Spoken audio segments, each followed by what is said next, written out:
আমি প্রফুল্ল। আপনারা কেউ কি চেনেন আমায়? আর চিনবেনই বা কি করে? এই প্রফুল্ল নামে তো কত সহস্র মেয়ে আছে। তাদের মধ্যে কেউ বা শিশু, কেউ বা যুবতী, কেউ বা সুখী, আবার কেউ বা অসুখী। এই ধরুন আমার মতো একা বিধবা মা। আমাকে তার সর্বসুখ ত্যাগ করে মানুষ করেন। বিবাহযোগ্যা হলাম আমি। আর পাত্র বিশাল জমিদার হরবল্ল মশাইয়ের পুত্র। যদিও মেয়ে মানুষদের তাদের স্বামীর নাম নিতে নেই, তবুও আপনাদের জানার জন্য বলি, তার নাম ব্রজেশ্বর।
কিন্তু গরিব মানুষদের যে সুখী হতে নেই,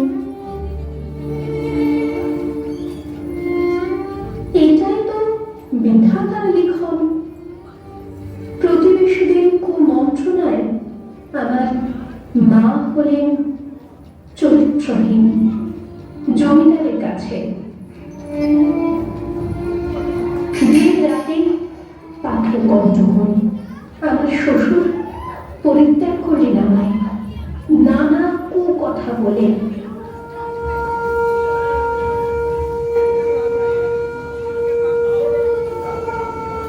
ফিরে যাওয়ার চেষ্টা করলাম শ্বশুর বাড়িতে, কপালে আবার জুটল প্রত্যাখ্যান।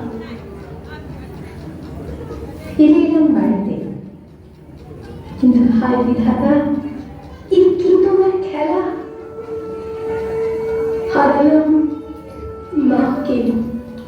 এই পৃথিবীতে আমি আজ একলা।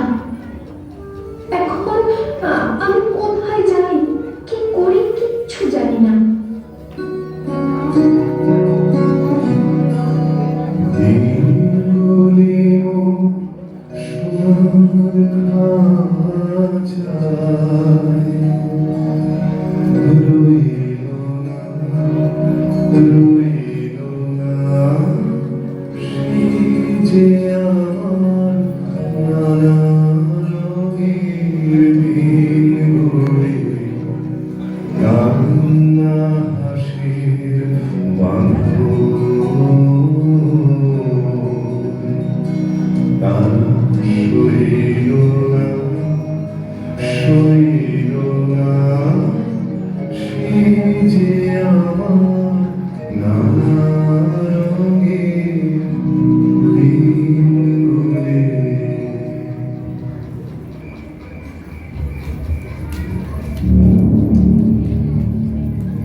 পরাস্ত হলাম। শুনলাম কোন এক জমিদারের হাতে তুলে দেবে আমাকে তার ভোগের জন্য। চোখে নেমে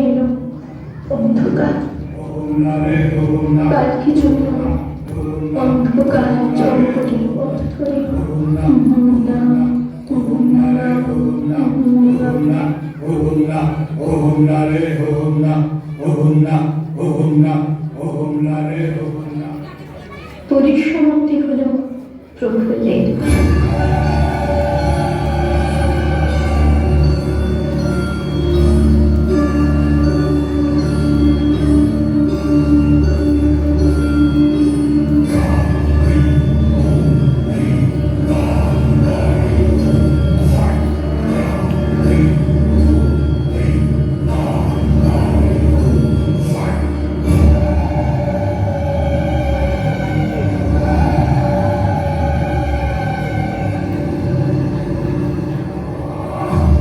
ভবানী পাঠক আমার ঈশ্বর, উদ্ধার করলেন আমাকে ওই জমিদার বাহিনীর হাত থেকে। যদিও তিনি নিজেও ছিলেন এক ভয়ঙ্কর দস্যু, সন্তানের মতো গড়ে তুললেন আমাকে। শিক্ষা গ্রহণ করলাম বিভিন্ন বিষয়ে।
নতুন ভাবে জন্ম হলো আমার।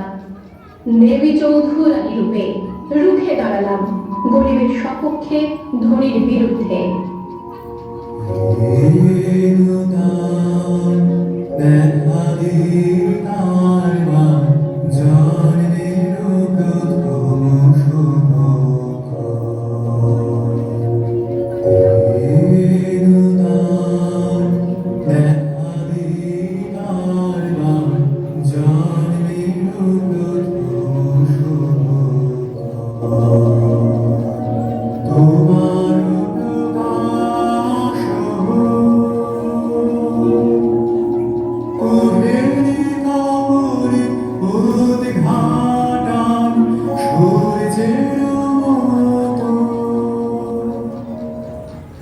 আজ আমি দেবী চৌধুরানী।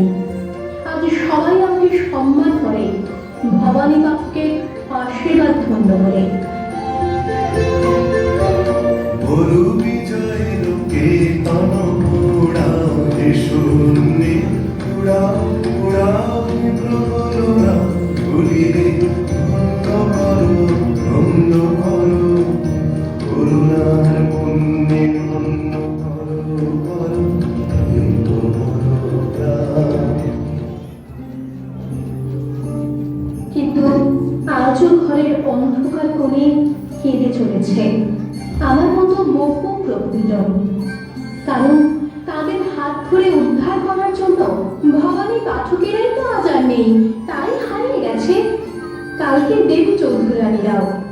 আসুন না, সবাই মিলে খুঁজে আনি অন্তত একটি ভবানী পাঠককে।